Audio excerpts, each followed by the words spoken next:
Greetings, Kerbonauts. This is Kerbal Space Program. I'm Bob Fitch, and this is episode number 30 of Project Odyssey.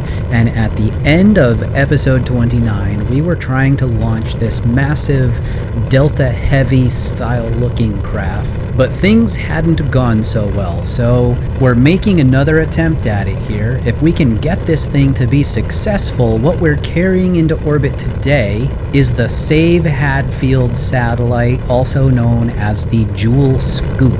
The objective of this satellite is to go to Jewel, get down into a very low orbit, barely touch the atmosphere, and as we're going by, we will scoop up a little bit of that atmosphere and bring home some of the medicine that we're going to need in order to refine down into a cure for Hadfield's disease. Uh-oh.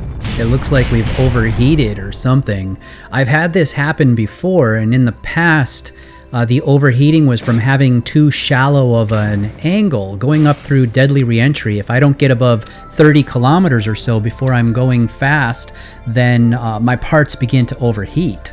Well, the answer is obvious then. We will launch this one more time without making any real changes, other than I'm going to try to go into a higher altitude before I get going too fast. So once again, the Save Hadfield is on the way, and maybe this time we will be successful. I'm paying close attention to my angle and my speed. It looks like we're going slow enough, and we're not too high. How can these things be exploding? This doesn't make any sense. They shouldn't be overheating. Maybe it's the engines, so I had throttled back to try and see if the engines were overheating or something, but it's the same engines I used before. Although I am using 3 of them instead of just 1 of them, maybe it's something to do with that, but it's the outside ones that are overheating and not the inside ones. None of this makes any sense. Okay, one more time, but this time we're going to take a look at some of the stats. I'm going to watch the temperature as it goes up. Wait. Temperature, look at this right here. Max temp 1000. 1000 is my default value for all my max temps. It's set that low on purpose. By having such a low max temperature, it means that anything that I haven't configured will generally want to burn up. When things don't burn up and they're set to 1000, great. 1000 is a much more realistic value for many parts anyway. When things do blow up, I look at them and I see whether or not I think that that part should be higher than 1000. Most of the time I set these in the config file when I'm creating the part in the first place. Apparently I had forgotten to set this in this one particular instance. So by going back into the VAB and fixing the max temp to put it up to a more reasonable number, we take another shot at this and try to put this thing into orbit. Unfortunately, it had gotten a little bit off of the prograde vector and it just kept on slipping. I tried to hold it and it just kept slipping a little bit more and a little bit more. So as it flips end over end, I'm throttling up each time it goes through the prograde, hoping that we can regain control of it, and right there, boom. We regain control of it. Now we're up at 30 kilometers, so it was easier to control anyway. There's a lot of shimmy and shake in this one, though. I thought maybe I had forgotten some struts, but I can see the struts over there in my staging. Unless those are struts that aren't part of the staging. Now I can't remember. I'm going to have to look at this when I get back to the VAB. But we have at least successfully made it up a decent distance, 53 kilometers, before decoupling that first stage. Unfortunately, the decoupling seemed to add some kind of weird torque that my attitude control thrusters were just not able to compensate for. So instead, this is turning into a staging test just to make sure that everything stages correctly. As you can see, we lost our solar panels even if we had been able to recover it. So we go for another launch. We had a copy of this craft on the way to Jewel in my old version of this game, but due to all of the instability problems and the switch over to 025, I've had to launch it a new time here. That's okay, little itty bitty changes keep getting made every single time I go into the VAB to fix anything, including trying to work on the separation of those, because you remember earlier if you saw one of the engines collided with one of the others as it was falling, and I don't want anything to happen to my craft as I'm lifting off here, have anything come back and hit me. You've seen that before where that's happened to me. Anyway, yeah, I don't want any of that to happen, so I keep doing these little tweaks here and there, changing things that I don't always mention, because I've told you before, I keep this list. There's a pad of paper by my desk, and I'll launch something in a simulation mode, and I'll write down the note of what it is that I want to change, and sometimes I'll get to the point where I'm ready to revert and go back to the VAB, and the page will be full of like 20 different lines of things that I want to modify before I send up the next simulation.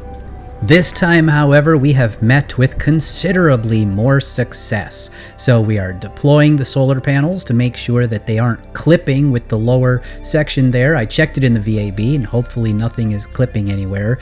This is how it's going to be transferred over to Joule. That upper stage there, that satellite section, it doesn't actually have any meaningful propulsion on it. It has some RCS attitude control thrusters, but that's it.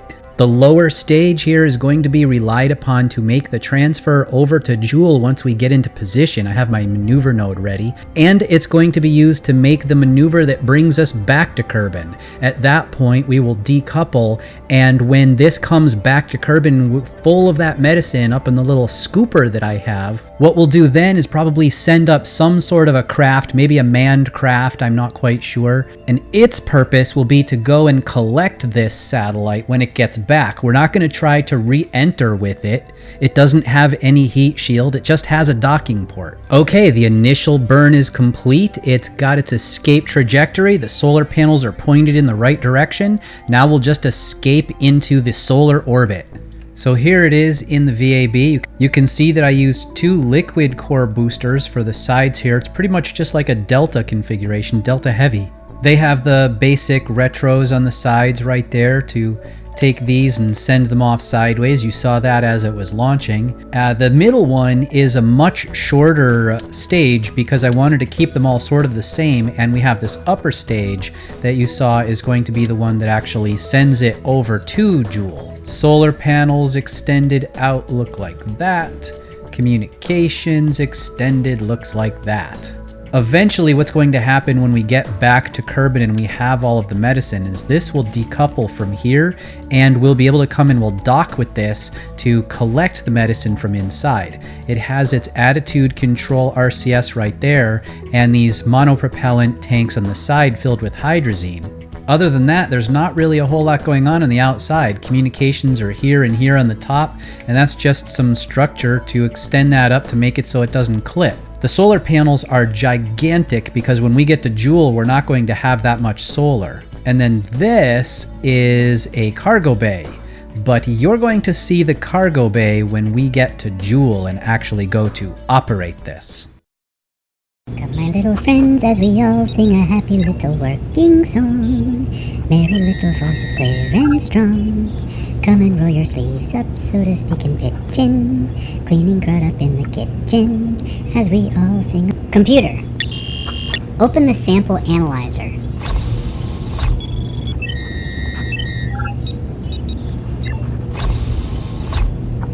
Run level 1 scan.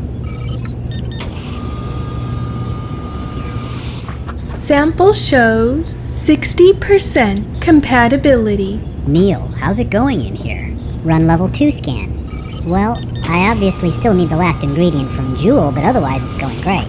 Sample shows 78% compatibility. We just launched the Joule scoop and it went perfectly.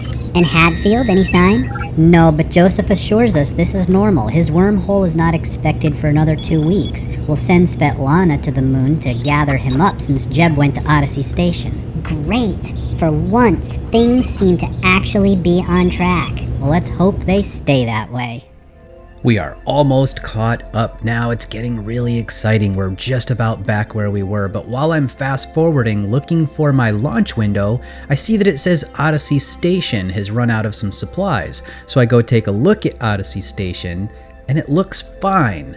So this is an issue with the TAC life support. It's not taking the converters into account. So each time it says up there something is depleted, it's not really depleted. It's just saying that. And once I switch over to look at the station, it has a moment that it can process all the time that has gone by in between, and that allows it to use those converters and repopulate some of those tanks with whatever's been lost. So if the water has been depleted, as it was saying there, and then we run the converter for the water purifier, suddenly there's a whole bunch of water back. Alrighty, so it might have been about episode 20 or so is my guess, since the 21 was the reboot. So 20 was probably where I had been launching the Duna network. There were 11 satellites that were all on their way to Duna on one launch, and we were going to populate that entire system with all of those different satellites to provide communications for every mission that's going to be going there. And there might be a couple more for sure that we're going to be sending there, on top of the fact that we're going to have to send our whole crew there eventually if they're going to want to excavate that artifact and finally find a way back to their own dimension.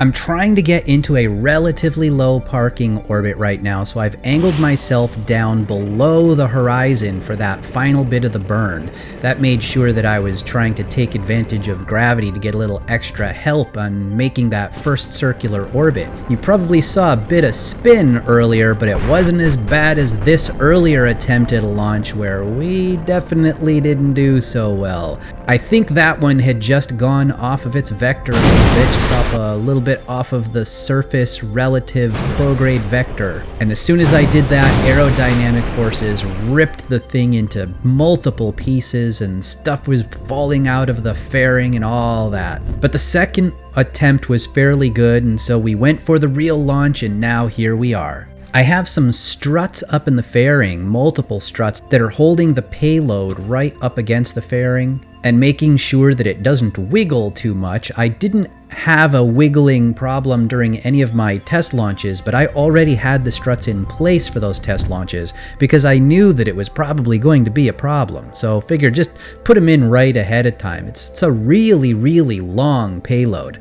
We'll take care of getting rid of that fairing once we don't have to worry about these initial thrust maneuvers and flipping around and going in the proper direction to get toward our maneuver nodes and stuff, so that we can make this initial burn that gets us out going toward Duna. And now with the sun setting at our backs, we fire up the engines one more time, and here we go, with the beautiful phosphorescent moss down on the planet below us as well.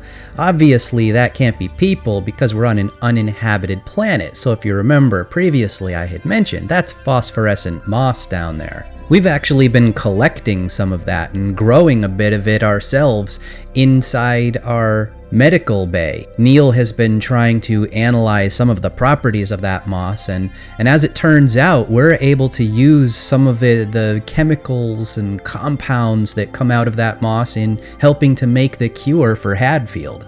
Well, we have our first intercept with Duna. We're going over the North Pole there so that when we get there we can unload one of these scanning satellites that's up on the top of it. Speaking of which, here's our payload now. This should look somewhat familiar. If you remember the last time, it was essentially a long rod with a couple satellites at the bottom. One of them we're opening now so that we can use its solar power and communications to keep the whole network in contact with Kerbin while it's on its trip to Duna.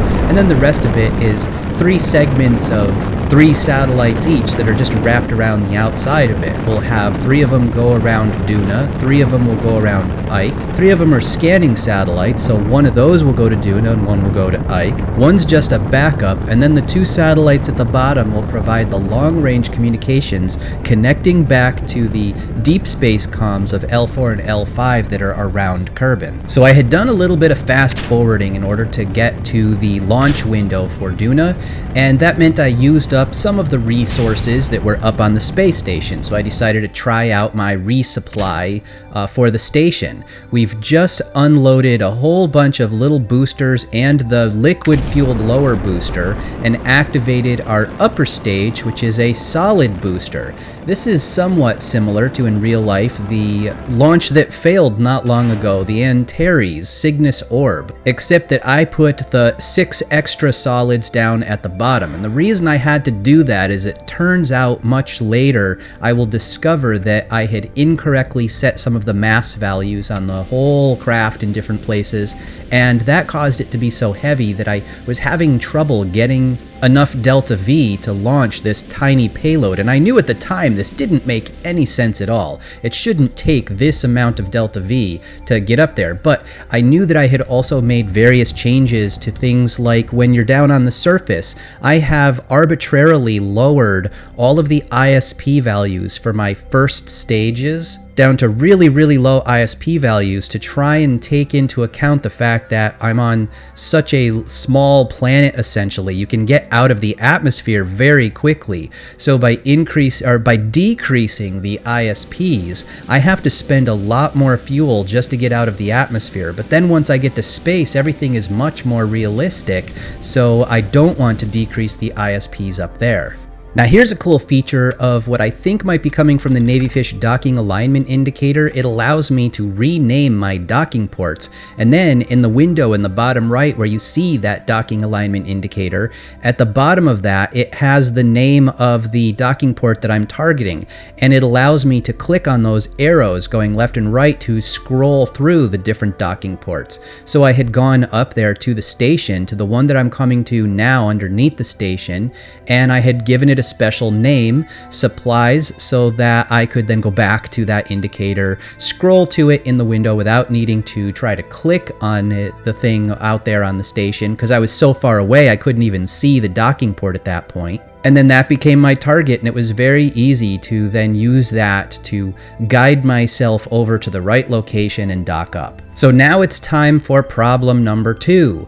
I had forgotten to put an empty container on the supply ship for the waste, and I had been thinking that I was going to put waste onto the craft and then send it away. But without that container, we're not transferring anything over to it. And then we're going to go into problem number 3. Earlier, because I had incorrectly set the mass of the payload container, that meant that there was less delta V all around. So by the time we got up to the station, and by the time we were all unloaded and ready to head back home again and be destroyed by deadly re-entry, there was barely any delta V left in the craft, and I wanted to see how close I could get to getting back to the atmosphere without trying to steal any fuel from inside the station itself, because the whole point is to supply the station, not to take away fuel every time you want to go to deorbit. Well, this is how close we made it. Not very close at all.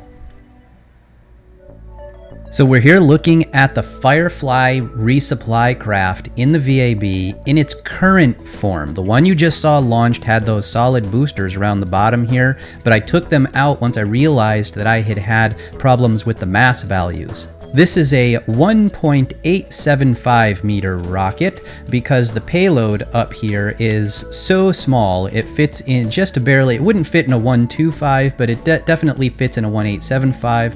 So it just barely fits in there right now. A few more changes have been made to that as well. I'll show you those in just a second. It's still the same basic engine as I've been using on most of the things, except if we look at it over here, you can see that it has a huge thrust relative to what we would need for something this small, but that is okay because when you have tweak scale installed, every time you reduce something, it gets a little bit weaker. The downside of that is that my FX module requires it to be the larger size. So what you're seeing when I'm launching is you're seeing the fire coming out of the bottom as if it were this big, even though it is now this big. So that means there's a whole lot more flame. But I thought, well, who cares? Technically, I could fix that if I wanted to, but it would take a bit of effort to do it because I'd have to make a tweak scale module for both of the configurations. And at the end of the day, who doesn't like seeing extra flames? so I decided to leave it. The core booster moving up through the bottom is all the same, except it has all the lights on it, of course. And then if we work our way down into here, this is the bottom of a solid booster that I crafted myself. I took an engine out of a different mod. I took the KW black fuel tank and I welded the two of them together. You can see there, one's embedded in the other, and together they make this. This is my upper stage SRB, the Castor upper stage. Since I was giving it a higher ISP than I normally would for a solid booster, but only in the vacuum, I decided to make it much lower than a solid booster that would normally exist down on the surface. So that is attached right up under there, and then I have put on some extra hydrazine tanks and some attitude control, and of course more lights. So this one is now good because I've fixed the masses up here. It's now good for 2180 delta V, which is enough to get us all the way up to the station. Moving our way up, if we take off the fairing there, no struts on that fairing.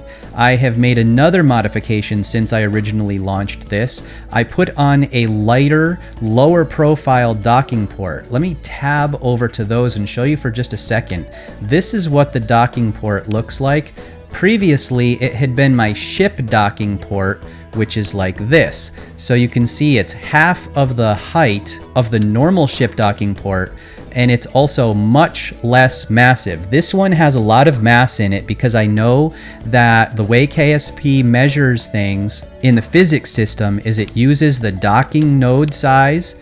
So this is only a size 1 node up there, you can see by the small bubble, and it uses the mass, and between the size and the mass, it knows how strong to make the joint. And I wanted to make sure that I handled very heavy ships, so I have a fairly heavy docking port. But this is a very light ship, so I decided to make its own special one. It still has a size 1 on both sides, but with a much lower mass, it's easier to launch it. So now, before, when this thing was launching with about 390 delta V, we've gotten it up to 883. And the whole mass is now only 3.34, and originally it had been much higher, like 12 tons, and I didn't even realize it when I was building it, that it had gotten out of control in that way. On the side here, we've got just some regular little solar panels, just enough to barely not be able to supply the power it needs. You can see that it's draining 171 and generating 125, so the battery has to hold out long enough.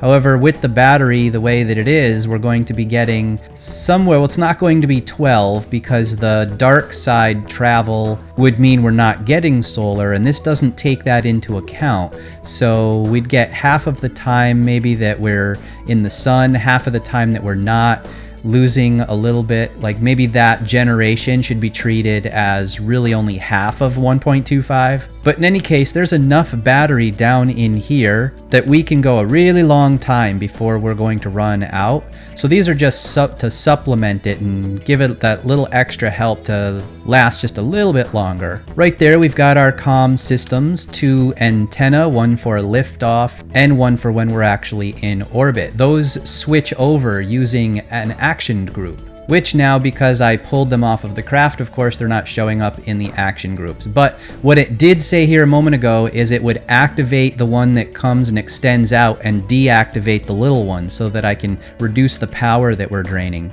We also have some of those retractable RCS right there. So there's one RCS port that does the 5-way, and then 4 more will pop out there when that thing comes out. It's the curved kind because, of course, I'm putting it on the side of a curved surface, so I wanted to make it look flush. So I'm using the curved one. It's from Bahamuti D. We also have an action group for those because if you click on that, you can see that it says disabled. Well, when I decouple the payload and I extend out the solar panels with action group 2, I also enable the RCS thrusters here and the ones that are up at the top there. And that is pretty much it, other than now you can see that I have correctly put a nice waste thing in there. So we have a lot more food than we were sending up before and a lot more space for the waste. A little bit of water, and then the assumption is that there really isn't going to be anything else that I would typically be sending on this little Firefly cargo. If I had a lot of something to send up, like let's say I wanted to refuel it with hydrazine, UDMH, whatever, then I would use my larger UTV style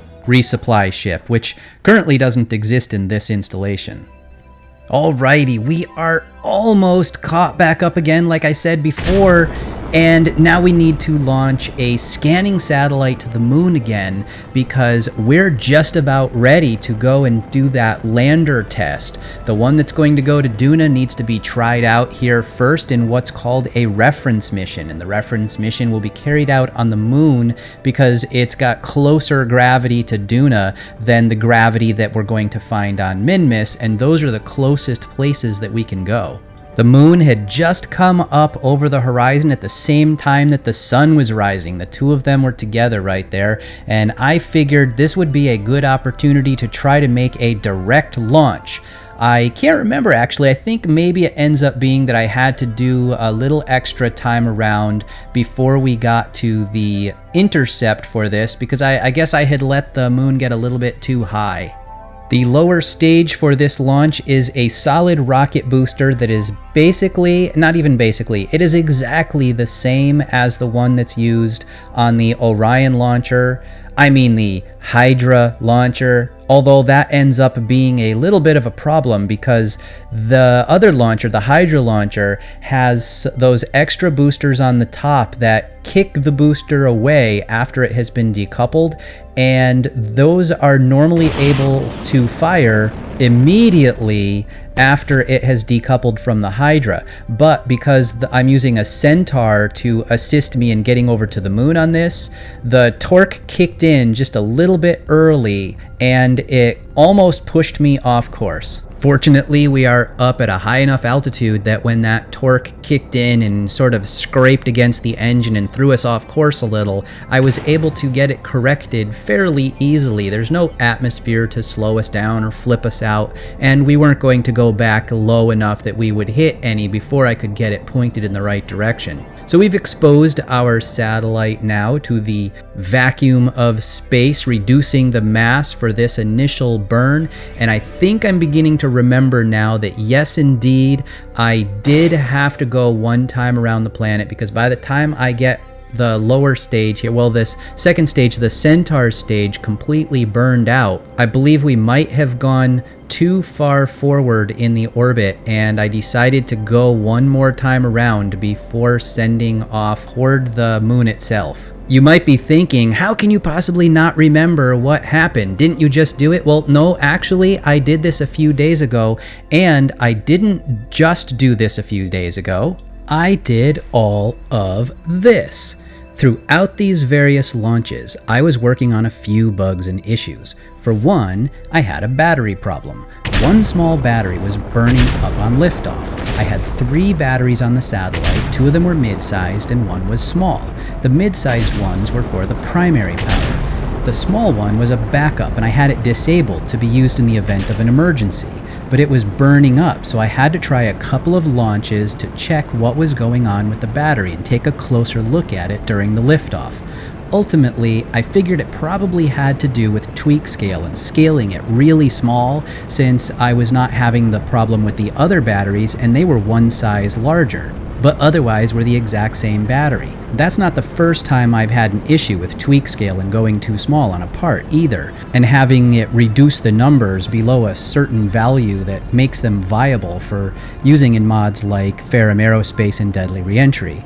There's a bug in Ferrum Aerospace where some things don't always get shielded, especially inside interstages, and it might be a combination with tweak scale that gets it really noticeable too.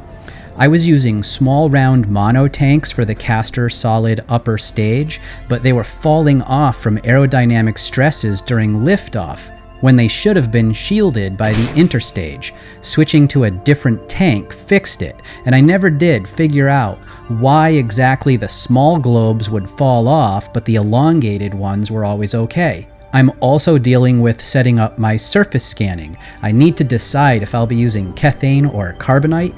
I prefer the more realistic scanning of Kethane, where there is a gradual reveal, but once the ground has been mapped out, it remains visible forever. And I also prefer the idea that deposits can be depleted because that would be true in reality as well. However, I prefer the small deposits of carbonite over large fields of cathane and the greater variety of the concentrations.